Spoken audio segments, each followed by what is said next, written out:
सैराटमधील आर्ची या भूमिकेतून घराघरात पोहोचलेली अभिनेत्री रिंकू राजगुरू पुन्हा एकदा चर्चेत आली आहे. यावेळी कारण आहे तिचा एक व्हायरल व्हिडिओ.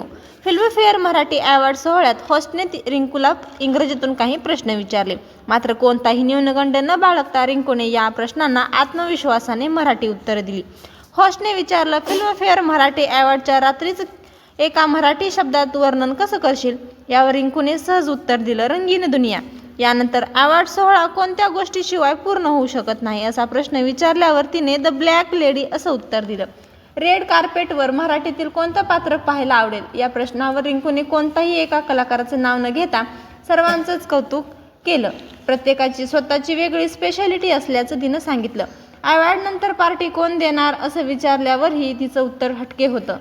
जे कोणी जिंकतील ते सगळेच असं ती म्हणाली. रिंकूच्या या आत्मविश्वासाचं आणि मराठी भाषेत उत्तर देण्याच्या निर्णयाचं सोशल मीडियावर मोठ्या प्रमाणात कौतुक करत आहे. अनेकांनी तिच्या भाषिक अभिनयांना कौतुक करत तिला पाठिंबा दिला आहे.